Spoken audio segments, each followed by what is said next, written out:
안녕하세요. 양치는 소년입니다. 요즘 많은 분들이 이렇게 말씀하십니다. 열심히 노력하는데 이상하게 돈은 모이지 않아요. 기도도 하고 헌신도 하는데 왜 재정의 문이 닫혀 있을까요? 그 마음 참 잘 압니다. 저도 같은 질문을 품고 하나님 앞에 섰던 적이 있습니다. 그때 하나님께서 제 마음속에 아주 조용히 들려주신 말씀이 있었습니다. 부는 돈의 문제가 아니라 순서의 문제다. 그 한 문장이 저를 멈춰 세웠습니다. 우리는 자주 더 많이, 더 빨리, 더 크게를 외치지만 하나님은 먼저라는 단어로 시작하십니다.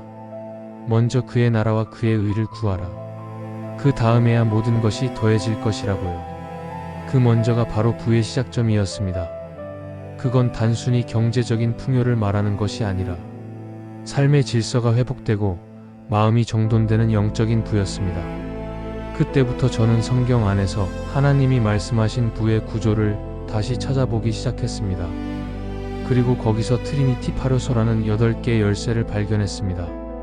그 8개의 열쇠는 이렇게 흘러갑니다. 첫째, 의도를 바로 세우는 것. 둘째, 관계를 정돈하는 것. 셋째, 질서를 회복하는 것. 넷째, 마음을 고요하게 하는 것. 이 네 축이 각각 2단계로 확장되어 총 8개의 파동이 됩니다.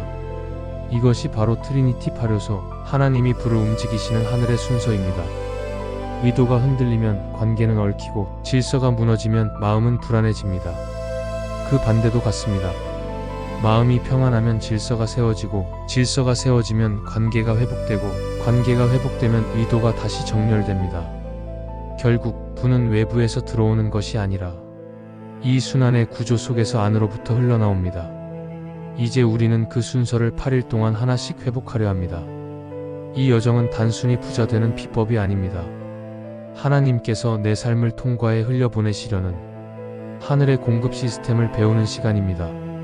매일 하루에 한 가지 주제만 정렬합니다. 의도를 바로 세우고 관계를 회복하고 질서를 세우고 마음을 고요히 하는 것. 그렇게 하루에 하나씩 8날이 지나면 당신의 내면 안에서 하늘의 경제 구조가 움직이기 시작할 것입니다. 이건 단순한 신앙적 비유가 아닙니다. 실제 현실의 변화가 따라옵니다. 당신의 사고방식이 정렬되고 말이 달라지고 감정이 정돈되면 하나님은 그 통로를 통해 재정의 문을 여십니다. 트리니티 파료소로 8일 만에 부자가 되는 법. 이건 기적의 주문이 아니라 하나님이 이미 성경 안에 기록해 두신 질서의 회복 공식입니다. 이제 우리 함께 그 길을 걸어가 봅시다. 돈이 아니라 하나님이 주시는 평안과 질서의 불을 경험하시길 바랍니다. 저는 양치는 소년입니다. 빛을 따라 걷는 사람으로서 당신의 하루가 다시 하늘의 파동과 연결되길 축복합니다. 첫째 날은 의도의 날입니다. 부의 여정에서 가장 먼저 세워야 할 건 돈이 아니라 방향입니다. 하나님은 우리가 얼마나 가지는가 보다 그것을 어떤 마음으로 바라보는가를 먼저 보십니다. 많은 분들이 말하십니다. 열심히 일하는데도 이상하게 돈이 안 모여요. 그럴 때 저는 이렇게 여쭤봅니다. 그 일의 중심이 어디에 있나요? 의도는 단순히 돈을 벌고 싶다는 마음이 아닙니다. 하나님이 내 삶 안에서 하시려는 일을 기꺼이 맡겨드리려는 자세입니다. 그분이 나를 통해 일하시길 원하신다면 그 통로를 깨끗하게 비워드려야 합니다. 하나님은 오늘도 우리에게 물으십니다. 너는 왜 부를 구하느냐? 그 질문 앞에서 정직해지면 그 순간 이미 부의 회로가 열리기 시작합니다. 잠언 4장 23절은 이렇게 말합니다. 무릇 지킬 만한 것보다 더욱 내 마음을 지키라. 생명의 근원이 이에서 남이니라. 돈은 결과입니다. 그 근원은 언제나 마음에 있습니다. 오늘 하루는 이렇게 시작해보세요. 아침에 눈을 뜨면 잠시 멈추어 주님, 제 마음의 중심을 주의 뜻으로 맞추게 하소서. 이 한 문장으로 하루를 여는 겁니다. 하나님은 중심이 정직한 자에게 길을 보여주십니다. 의도가 바로 서면 행동이 흔들리지 않습니다. 행동이 흔들리지 않으면 결과는 반드시 따라옵니다. 부는 노력의 산물이 아닙니다. 하나님과 방향이 맞은 자에게 흘러드는 은혜입니다. 오늘 그 방향을 다시 맞추는 하루가 되시길 바랍니다. 저는 양치는 소년입니다. 당신의 첫째 날이 마음의 중심을 다시 세우는 은혜의 시작이 되길 축복드립니다. 둘째 날은 관계의 날입니다. 부는 혼자 이룰 수 있는 게 아닙니다. 하나님은 언제나 사람을 통해 일하십니다. 축복도 기회도 위로도 모두 관계를 타고 흐릅니다. 그런데 우리는 종종 사람보다 돈을 더 의식합니다. 내가 얼마나 벌었는가, 얼마나 손해봤는가에 집중하다 보면 관계의 마음이 식어버리고 감사가 사라집니다. 하지만 하나님은 말씀하십니다. 서로 사랑하라. 이것이 내가 너희에게 준 새 계명이다. 하나님은 사랑의 통로를 통해 불을 흘려보내십니다. 왜냐하면 부의 본질은 사랑이기 때문입니다. 부는 물질이 아니라 흐름입니다. 그 흐름을 이어주는 게 바로 사람입니다. 혹시 요즘 마음이 다친 관계가 있으신가요?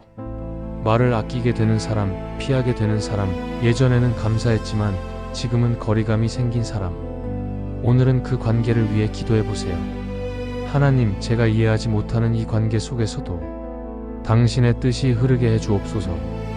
이 한마디 기도는 단순한 화해의 기도가 아니라 당신의 재정과 인생의 길을 다시 열어주는 문이 됩니다. 성경 속 아브라함도 그랬습니다. 하나님은 그를 부르실 때 먼저 말씀하셨죠. 너는 너의 고향과 친척과 아버지의 집을 떠나라. 관계를 재정렬해야 새로운 축복이 임할 수 있었기 때문입니다. 관계는 부의 통로입니다. 누군가를 미워하고 시기하는 순간 그 통로는 막혀버립니다. 그러나 용서하고 축복하는 순간 다시 흐름이 시작됩니다. 오늘의 과제는 아주 간단합니다. 감사한 사람 3분의 이름을 떠올려 보세요. 그리고 그중 한 분에게 이렇게 문자해 보세요. 당신이 제 삶에 있어서 참 고맙습니다. 이 단순한 문장이 하나님께서 부의 파동을 흘려보내실 수 있는 새로운 통로가 될 것입니다. 부는 계산이 아니라 관계입니다. 사람은 돈을 벌기 위해 일하지만 하나님은 관계를 통해 복을 나누십니다. 오늘 하루 마음을 열고 관계를 정돈해 보십시오. 그 안에 하나님의 부가 흐르고 있을 것입니다. 저는 양치는 소년입니다. 당신의 둘째 날이 사람과의 연결 속에서 하나님의 축복을 느끼는 부드러운 하루가 되시길 축복드립니다. 셋째 날은 통합의 날입니다. 하나님은 혼돈의 세상 속에 질서를 세우셨습니다. 빛과 어둠을 나누시고 하늘과 바다를 구분하시며 그 위에 생명을 두셨습니다. 부도 마찬가지입니다. 부는 흩어진 마음 위에 세워지지 않습니다. 부는 정돈된 질서 속에서 자라납니다. 우리는 종종 하루 안에서도 마음이 수없이 흩어집니다. 해야 할 일, 비교, 걱정, 후회, 이 모든 생각들이 서로 다른 방향으로 끌어당기며 하나님의 음성을 가리게 됩니다. 그런데 하나님은 말씀하십니다. 너희는 마음을 다하고 뜻을 다하고 힘을 다하여 주 너의 하나님을 사랑하라. 이 말씀의 핵심은 사랑보다 집중입니다. 사랑은 곧 집중이고 집중은 곧 통합입니다. 당신의 마음이 여러 갈래로 흩어져 있다면 하나님이 주신 에너지도 함께 흩어집니다. 그래서 오늘 하나님은 우리에게 이렇게 말씀하십니다. 너의 마음을 한 방향으로 세워라. 그 중심에 나를 두어라. 통합은 단순한 마음의 평정이 아닙니다. 그것은 삶의 축을 다시 세우는 일입니다. 내가 무엇을 위해 일하는가, 내가 누구를 위해 노력하는가, 그 방향이 분명해질 때 흩어진 마음이 하나로 모입니다. 오늘은 잠시 시간을 내어 이렇게 해보세요. 조용히 앉아서 종이 한 장을 펴고 지금 나의 에너지가 흩어지고 있는 것들을 적어보세요. 그리고 그중 단 하나, 하나님께 가장 가까운 것을 동그라미 치세요. 그 한 가지가 오늘 당신의 중심이 되어야 합니다. 부는 많이 하는 사람에게 오지 않습니다. 부는 집중된 사람에게 찾아옵니다. 당신이 내면의 질서를 회복할 때 하나님은 그 정돈된 마음 안으로 부의 흐름을 흘려보내십니다. 오늘 하루는 이렇게 고백해보세요. 주님, 제 마음이 여러 갈래로 나뉘지 않게 하소서. 저의 중심을 주의 뜻에 맞추게 하소서. 하나님은 통합된 마음을 사랑하십니다. 그 안에는 잡음이 없고 평안이 있습니다. 그리고 바로 그 평안 속에서 하나님의 부가 자라기 시작합니다. 저는 양치는 소년입니다. 당신의 셋째 날이 흩어진 마음이 다시 하나로 모이고 하나님의 질서 안에 숨쉬는 날이 되시길 축복드립니다. 넷째 날은 감정의 날입니다. 하나님은 우리를 감정이 있는 존재로 만드셨습니다. 기쁨도 슬픔도 두려움도 모두 하나님께서 주신 언어입니다. 하지만 많은 분들이 이렇게 말하십니다. 믿음이 있으면 흔들리지 않아야죠. 그러나 감정이 흔들린다고 해서 믿음이 약한 것은 아닙니다. 하나님은 우리가 느끼는 것을 숨기기보다 그 안에서도 그분을 찾기를 원하십니다. 감정은 파도와 같습니다. 억누르면 쌓이고 두려워하면 커지고 인정하면 흘러갑니다. 그리고 그 감정이 흘러갈 때 하나님의 은혜도 함께 흐릅니다. 트리니티 여정에서 감정은 부의 에너지를 조율하는 파동입니다. 마음이 기쁨으로 진동할 때 그 진동이 곧 부의 주파수가 됩니다. 하나님은 기쁨 속에서 일하십니다. 그래서 성경은 우리에게 이렇게 말씀하십니다. 항상 기뻐하라. 쉬지 말고 기도하라. 범사에 감사하라. 이는 그리스도 예수 안에서 너희를 향하신 하나님의 뜻이니라. 기쁨은 단순한 감정이 아닙니다. 기쁨은 믿음의 증거입니다. 하나님이 여전히 내 삶의 주인 되심을 감정으로 고백하는 행위입니다. 오늘 하루 자신의 감정을 억누르지 말고 그 감정 속에서 하나님께 말을 걸어보세요. 주님, 제가 불안할 때도 이 감정 안에서 주님을 느끼게 하소서. 그 한마디로도 마음이 조금씩 풀릴 것입니다. 그리고 오늘의 작은 실천 하나를 드립니다. 하루에 한 번 감사한 일을 3가지 적어보세요. 그것이 아주 작더라도 괜찮습니다. 커피 한 잔의 향기, 누군가의 미소, 평범한 하루의 햇살. 그 감사의 기록이 감정의 흐름을 바꾸고 부의 리듬을 만들어줍니다. 감정이 막히면 돈의 흐름도 막히지만 감정이 흘러가면 은혜도 흘러갑니다. 기쁨은 하나님께서 불을 흘려보내시는 통로입니다. 오늘 하루 감정을 두려워하지 말고 하나님 앞에 놓으시기 바랍니다. 그 마음의 물결 속에서 하나님의 평안과 풍요가 자라날 것입니다. 저는 양치는 소년입니다. 당신의 넷째 날이 감정이 억눌림이 아닌 흐름으로 바뀌고 그 안에서 하나님의 부가 자연스럽게 흘러가길 축복드립니다. 5째 날은 언어의 날입니다. 하나님은 말씀으로 세상을 창조하셨습니다. 빛이 있으라 하시니 빛이 있었습니다. 그 한마디 말이 어둠을 밀어내고 새로운 질서를 만들어냈습니다. 그렇다면 오늘 우리의 말은 어떤 세상을 만들고 있을까요? 성경은 이렇게 말합니다. 죽고 사는 것이 혀의 권세에 달렸나니 사람은 그 입의 열매로 배부르게 되리라. 우리의 입은 씨앗을 뿌리는 손과 같습니다. 당신의 말 한마디가 당신의 미래를 심고 당신의 경제를 움직입니다. 난 안 돼요. 이건 힘들어요. 이런 말들은 스스로에게 내리는 보이지 않는 명령입니다. 그 말이 당신의 마음에 뿌리 내리면 그대로 현실이 되어버립니다. 하나님께서는 이미 우리 안에 그분의 언어 능력을 심어 두셨습니다. 당신이 말하는 대로 삶은 움직입니다. 그래서 부를 원한다면 먼저 언어를 바꾸어야 합니다. 오늘 하루는 이렇게 실천해 보세요. 부정적인 말을 들었을 때 그 문장을 하나님 안에서 다시 써보는 것입니다. 이 일은 어려워요. 대신 이 일은 하나님의 때에 열릴 것입니다. 요즘 상황이 너무 막막해요. 대신 하나님은 지금도 길을 준비하고 계십니다. 이건 단순한 긍정이 아니라 믿음의 언어로 현실을 재구성하는 행위입니다. 하나님은 말씀하시는 자를 통해 일하시고 그 말씀을 붙잡는 자에게 열매를 주십니다. 말은 공명입니다. 당신이 자주 말하는 단어가 당신의 인생의 주파수가 됩니다. 그 주파수가 감사와 믿음이라면 그 삶은 부의 진동으로 맞춰집니다. 오늘의 기도는 짧지만 강하게 이렇게 고백해 보십시오. 주님, 제 입술에서 나가는 말이 하늘의 언어가 되게 하소서. 그 말이 당신의 인생을 새롭게 만들 것입니다. 부는 언어의 결과입니다. 하나님이 말씀으로 창조하셨듯 당신도 말씀으로 현실을 빚어가게 될 것입니다. 저는 양치는 소년입니다. 당신의 5째 날이 하나님의 언어로 세상을 새롭게 말하는 하루가 되시길 축복드립니다. 6째 날은 마음의 날입니다. 하나님은 우리의 손보다 마음을 먼저 보십니다. 그분은 우리가 얼마나 많이 가지느냐보다 그것을 어떤 마음으로 다루느냐를 보십니다. 부는 빠르게 움직이는 손이 아니라 고요히 믿는 마음에 머뭅니다.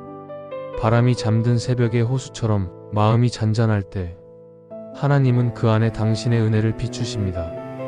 많은 분들이 이렇게 말씀하십니다. 요즘 너무 불안해요. 하루하루가 쫓기듯 흘러가요. 그 불안의 근원은 상황이 아니라 흔들린 마음에서 시작됩니다. 마음이 요동하면 믿음도 흔들리고 부의 방향도 흐려집니다. 성경은 이렇게 말합니다. 잠잠하라. 내 영혼아 하나님만 바라라. 이 말씀은 단순한 위로가 아닙니다. 그건 하나님께서 주시는 경제의 질서입니다. 하나님은 조용한 마음 속에서만 그분의 계획을 들려주십니다. 오늘 하루 잠시 멈춰 보시겠어요? 핸드폰을 내려놓고 눈을 감고 조용히 한마디만 속으로 고백해 보세요. 주님, 제 마음이 평안을 잃지 않게 하소서. 그 짧은 기도 속에서 당신의 마음이 서서히 정돈될 것입니다.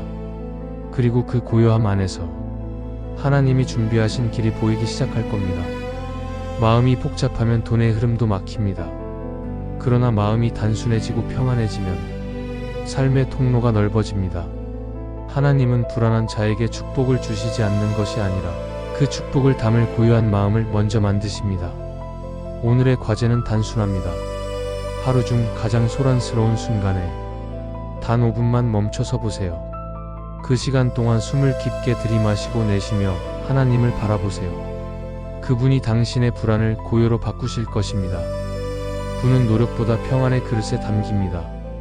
하나님은 평안을 선택한 마음 위에 자신의 불을 놓으십니다. 저는 양치는 소년입니다. 당신의 6째 날이 분주함 대신 평안이 머무는 하루가 되고 그 평안 속에서 하나님의 부가 자라나길 축복드립니다. 7째 날은 질서의 날입니다.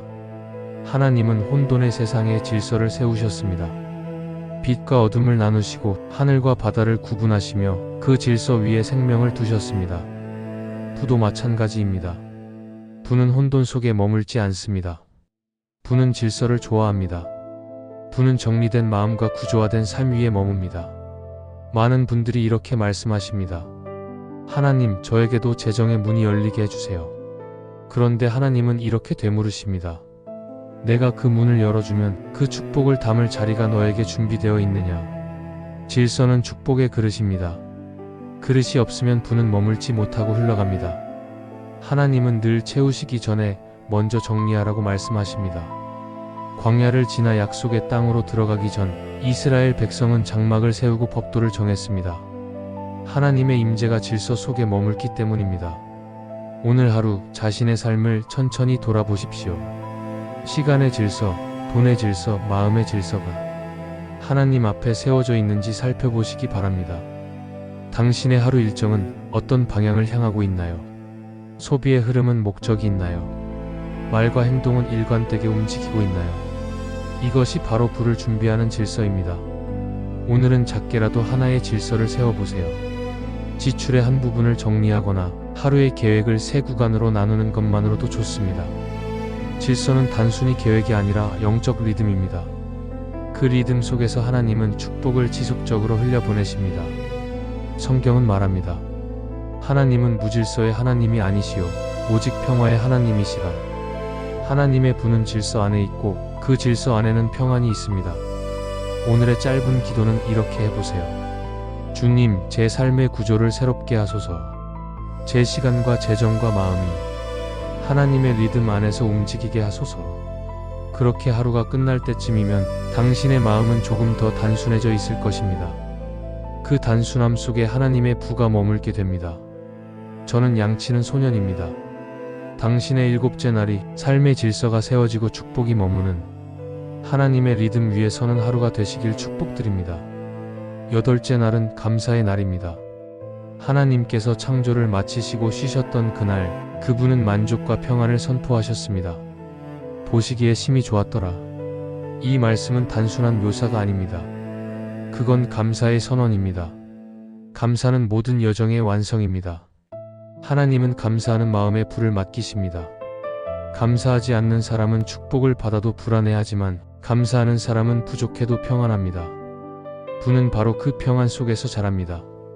당신은 지난 7일 동안 마음의 방향을 세우고 관계를 정돈하고 질서를 세우고 감정을 다스리며 말과 생각을 정리하는 여정을 걸어오셨습니다. 이제 마지막 한 걸음이 남았습니다. 그것은 바로 감사로 완성하는 것입니다. 성경은 말합니다. 범사에 감사하라. 이는 그리스도 예수 안에서 너희를 향하신 하나님의 뜻이니라. 감사는 단순한 예의가 아니라 하나님과의 관계를 완성시키는 파동입니다. 감사할 때 마음의 진동이 바뀌고 그 진동이 현실을 바꿉니다. 감사는 부의 끝이 아니라 부의 시작입니다. 왜냐하면 감사는 새로운 씨앗이기 때문입니다. 오늘은 하루를 마무리하기 전에 이렇게 해보세요. 조용히 눈을 감고 감사한 일 5가지를 떠올려 보세요. 그것이 크든 작든 상관없습니다. 하나님이 오늘 숨을 쉬게 하신 일, 하루를 마치게 하신 일, 말씀을 듣게 하신 일, 그 모든 것이 감사의 이유입니다. 그리고 한 가지 더, 아직 이루어지지 않은 일에도 감사를 드려보세요. 그건 믿음으로 드리는 감사입니다. 믿음으로 감사할 때 하나님은 이미 그 일을 완성하신 것처럼 움직이십니다. 감사할 때 마음은 가벼워지고 삶의 주파수가 달라집니다. 그때 하나님은 말씀하십니다. 이제 내가 준비한 부를 너에게 맡기겠다. 오늘의 짧은 기도는 이렇게 드려보세요. 주님, 이미 주신 것에 감사합니다. 아직 오지 않은 것에도 감사합니다. 저의 삶이 감사의 진동으로 하나님과 공명하게 하소서. 감사는 불을 유지하는 힘입니다. 그 힘이 여러분 안에 살아 움직일 것입니다. 저는 양치는 소년입니다. 8째 날, 당신의 여정이 감사로 완성되길 바랍니다. 그리고 그 감사 속에서 하나님의 부가 조용히 그러나 분명하게 당신의 삶에 머물길 축복드립니다. 8날의 여정이 이제 끝났습니다. 의도를 세우고 관계를 정돈하고 마음을 모으고 감정을 흐르게 하며 언어를 새롭게 하고 평안을 선택하고 삶의 질서를 세우고 마지막으로 감사를 고백했습니다. 이제 당신은 단순히 돈을 바라는 사람이 아니라 하나님의 질서 안에서 부의 리듬을 이해한 사람입니다. 부는 숫자가 아니라 방향이고 진동입니다. 하나님은 감사와 믿음의 파동 위에서 당신의 삶을 변화시키십니다.